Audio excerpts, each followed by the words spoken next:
Olá, bom dia, sétimo ano, tudo bom? Bom, hoje nossa aula será gravada, tá? Porque hoje acredito que vocês vão ter que voltar, revisar, voltar para entender legal a aula, tá? Na verdade é uma aula fácil, não é difícil, é que os nomes acabam sendo um pouquinho mais complicados, então preste atenção, tá?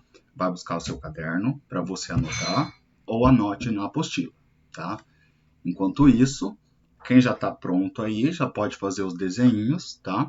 Vejam que são quadrados diferentes. Esse aqui era para ser quadrados iguais, você finge que está igual, tá? Tem que ter a mesma distância daqui para cá, tá? Quer fazer um terceiro, faça. E hoje nós vamos aprender o que é alqueire, hectare, tá? Mas vamos devagarzinho aí, tá? Bom, imagine assim, né? Desde a história, né, do descobrimento do Brasil e tudo mais, a gente fala que a delimitação de terras era feita através da voz, né? Aonde a sua visão alcançava era até onde iriam as suas terras. Então era cantado, né? As minhas terras vão até aquela colina. Aí as pessoas iam até lá, marcavam as terras e sua terra ia até aquela colina. As minhas terras iam até aquele monte. Ia lá, marcava até aquele monte. Então assim, foi no início de tudo, né? As pessoas delimitavam suas próprias terras, não eram donas delas, mas acabaram se tornando donas delas. Não existiam documentos, mas depois que a coroa veio, né, Portugal veio, reivindicou tudo, aí começou a fazer os documentos, né? Os nobres começaram a ter mais acesso e os pobres, infelizmente, acabaram perdendo tudo. Nesse processo, quem saiu perdendo? Obviamente, né, os menos favorecidos, tá? Bom, criou-se então, tá? Cadê? A famosa Lei de Terras, tá? A Lei de Terras no Brasil, não cita na apostila, mas foi uma lei que garantiu, tá? Que as terras brasileiras, principalmente aquelas não utilizadas, deveriam ser redistribuídas para todas as pessoas que precisassem de terras. Então vamos lá. Vamos dar um exemplo aqui, ó. Vamos dar um exemplo fácil. Deixa eu pegar o desenho aqui, ó. Exibir quadradinho. Vamos lá. Quadradinho vermelho, ó. Suponhamos que o Brasil seja tudo isso, tá? O que tá... Ó, verde. Tá, o Brasil é verde, tá? O Brasil é verde e o cinzinha vai representar os nossos pequenos agricultores, tá? Os pequenos. Isso aqui representa 99% de todos os agricultores do Brasil, tá? Esse cinzinho aqui, 99%. Agora, tudo que eu fazer rachurado é 1%. Ó, deixa eu pegar uma cor mais forte aqui, o azul. Ó, isso aqui, 99% dos produtores. Isso aqui, ó, apesar que eu vou sair fora, porque online é muito difícil, né? Suponhamos que até aqui, ó, Jesus, esse lápis não funciona.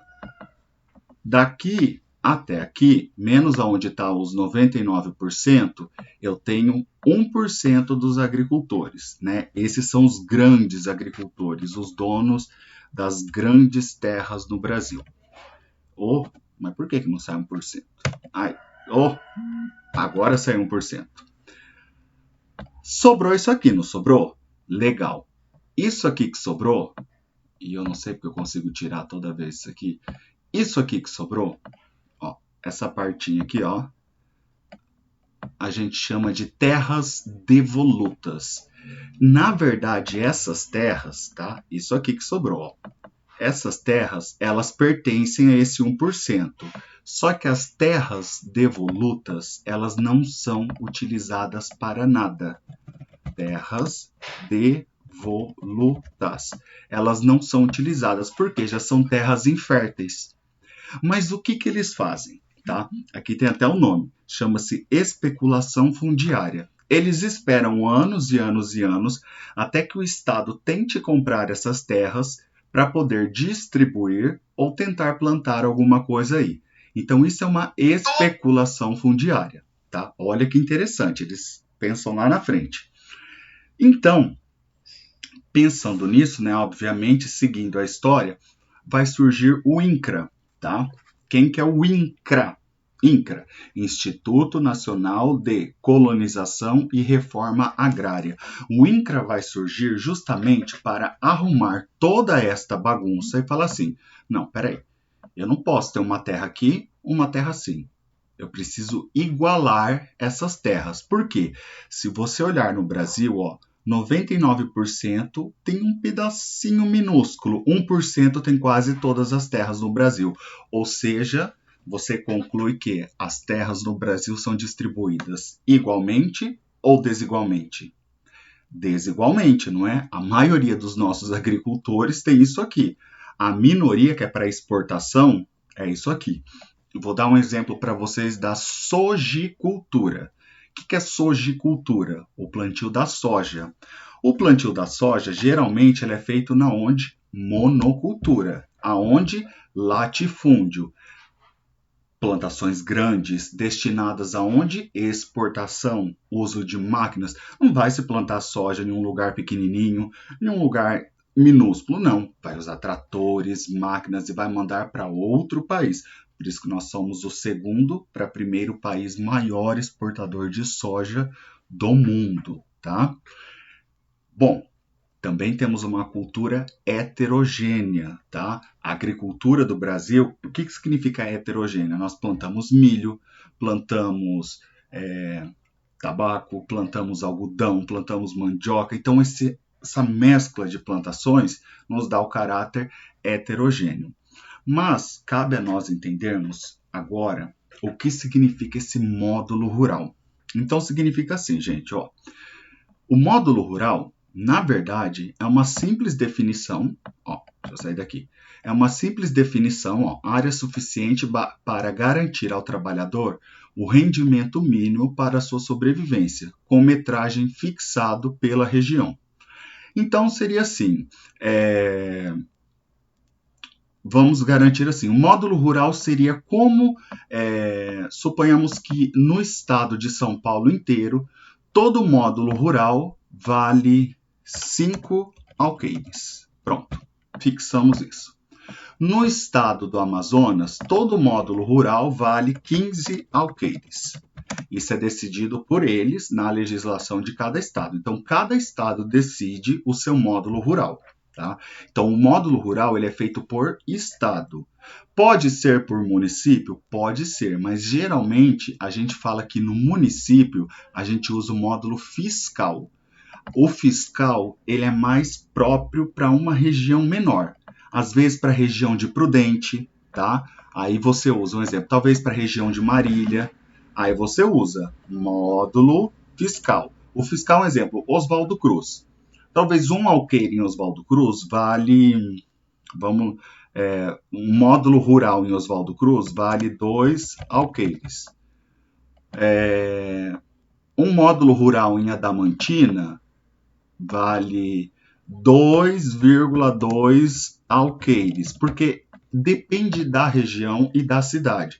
Ah, professor, mas eu moro em Oswaldo Cruz e eu vou comprar em Adamantina, eu vou perder? Não, você chama o fiscal vai fazer a metragem e ele vai transformar essa metragem. É um monte de contas que eles têm que fazer, porque cada cidade, tá, tem a sua metragem. Na verdade, os meus 2 alqueires valem o mesmo que o dele, que é 2,2, tá? Geralmente é isso, tá? Mas nós temos uma metragem universal, tá? Todo módulo rural, ele tem que valer entre 5 a 110 hectares. Não pode passar disso. Ou seja, cada estado brasileiro ele tem que colocar de 5 a 110 hectares. Ele não passa disso. Então, cada estado pode definir quanto vale o seu módulo rural. Professor, até agora eu não entendi o que é módulo rural. É um pedaço de terra, gente. Módulo rural são propriedades, são pedaços de terra. Então, o estado ele tem que definir um exemplo. quantos quilômetros vale cada pedaço de terra. Vou dar um exemplo aí. Mas para eu poder saber isso, eu preciso saber quanto vale um alqueire e um hectare. Cada região também tem um valor de alqueire e um hectare, tá? Mas para a gente não ficar confuso e a nossa cabeça não dar um nó, tá? Vamos colocar assim, ó. A definição mestre de alqueire e hectare que geralmente a gente usa, lembrando que cada estado é uma definição, tá? Um alqueire vale 2,42 hectares, tá? Um alqueire.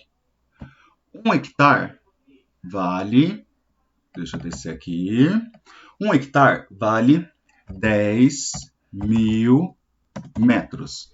Se você for transformar metros em quilômetros, eu corto zerinhos, né? Que eu sempre aprendi a não cortar zerinhos, é 1 quilômetro, se eu não me engano, né?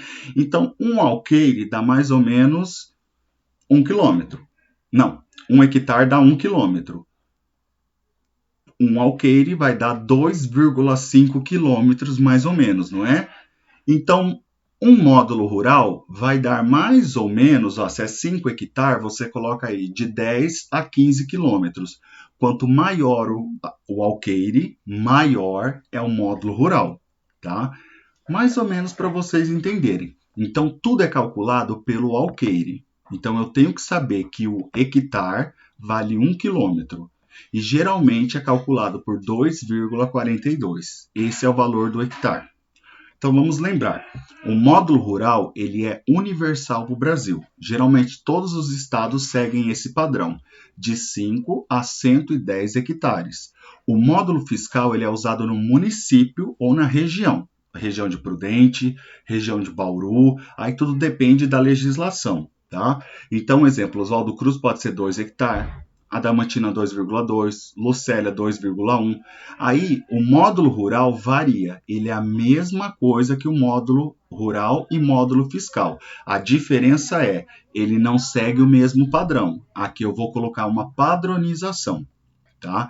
Isso que é interessante, porque isso é variável de um lugar para o outro, ok? É uma parte um pouquinho mais difícil, mas é porque envolve matemática, né? Eu não sei se o povo gosta de matemática, tudo bem. Então lembra, quanto mais alqueires você tem na propriedade, maior e melhor ela será, tá? E obviamente vocês já ouviram as expressões, né?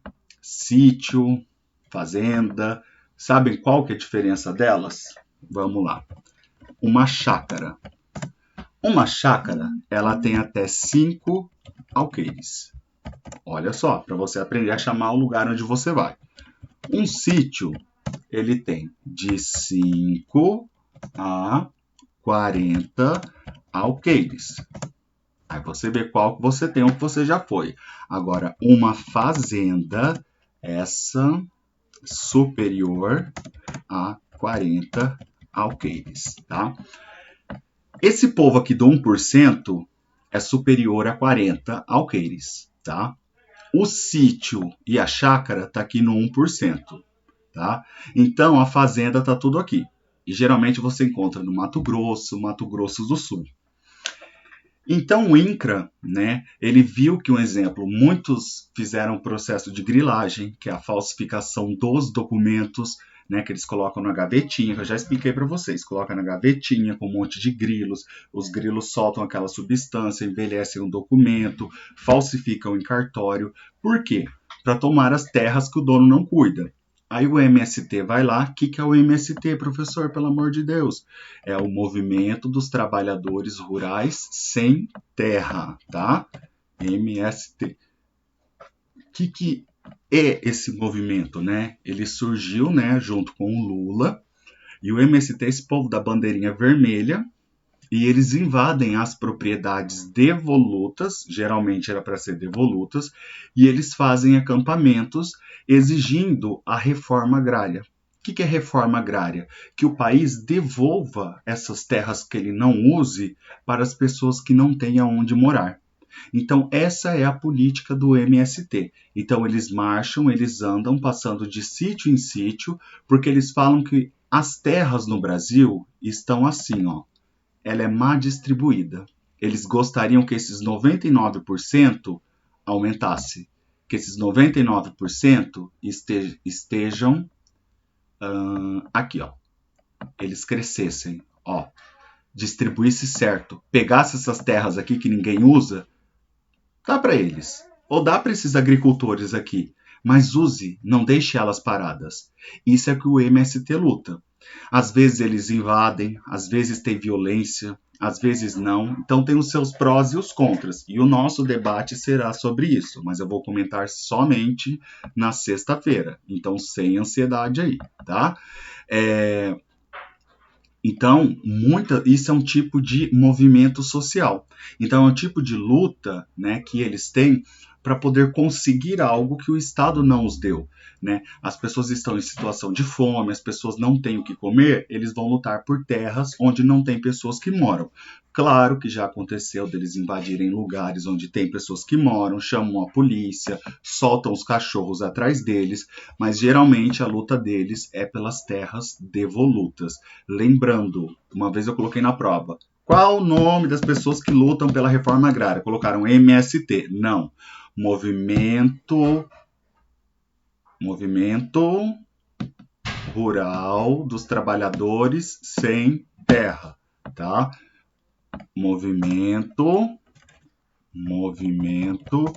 Rural dos Trabalhadores Sem Terra. Olha só. Ou você vai falar Movimento dos Trabalhadores Rurais Sem Terra. É assim, né? Na verdade, inverti, mas não tem problema, ó. Pode ser assim, ó, Movimento dos Trabalhadores Rurais Sem Terra. Essa é a bandeirinha deles e o lema deles, na qual eles lutam desde 1980 e alguma coisa, tá? Então, é mais ou menos isso que cita na página 214 de vocês. Na verdade, eu fui além da página 214. Tem coisas que ela não fala, mas que eu gostaria que vocês tivessem aprendido, tá? Então, não vamos esquecer agora. Volta à aula se você esqueceu o que é um módulo rural. Volta à aula se você esqueceu o que é um módulo fiscal. O que é isso aqui, que é a situação das terras no Brasil, o cálculo do alqueire e do hectare, quanto vale a chácara, o sítio e a fazenda, tá? Muito fácil, tá? E você vai mandar para mim no grupo, deixa eu ver quantos minutos foram, deixa eu ver, que eu sou uma pessoa curiosa, que eu gravo as minhas aulas, né? Então eu preciso ver quantos minutos foram para ver o que dá tempo de fazer e o que não dá, né, gente? 17 minutos? Dá tempo sim. Ai, Jesus. Eu apertei algum botão que eu não sei. No grupo, vocês vão mandar para mim a página 215, tá? Vocês vão grifar a página 214. No grupo, tá? Eu quero que vocês me mandam respondido a página 215 e 216. Fica de tarefa para sexta, a 217, 218 e 219. Mãos à obra é DPP. Lembrando, é para mandar no grupo somente 2 páginas. Qual, professor? 217, 218. Até vocês me confundem. 215 e 216. 215 e 216. São 4 perguntinhas. 5. Manda no grupo para mim. Acabou, manda no grupo. E manda para mim na plataforma 217, 218, 219. Mãos à obra DPP. Até quando? Até quinta-feira, às 8 horas da noite. Tudo bom? Não vou responder essa pergunta no grupo, porque está gravado. Não entendeu? Volta e ouça de novo. Qual página é para mandar no grupo agora, até as 8h30, e qual página é para você mandar na plataforma até quinta-feira, às 20 horas, tá? Dúvidas, questionamento, qualquer coisa que vocês ficarem, pergunta na aula de sexta, que aí o professor entra ao vivo e o professor tira as dúvidas das perguntas e do que vocês tiverem. Tá bom? Voltem o vídeo, retornem, voltem de novo, retornem, guardem essas anotações que sexta-feira eu vou pedir elas, tá? Não se esqueçam, essa é uma das mais importantes anotações de vocês e vou querer elas, tá? Não me mandem elas agora não. Só aquelas 2 páginas que eu pedi no grupo de geografia. Tá bom, gente? Fui. Até sexta-feira. Quando você mandar a foto, escreve o seu nome e o seu número, tá? Para eu poder ir colocando o positivo ali na caderneta. Ok? Um abração e até sexta-feira. Foi. Sobre o debate, sexta a gente fala, tá? Tchau, tchau.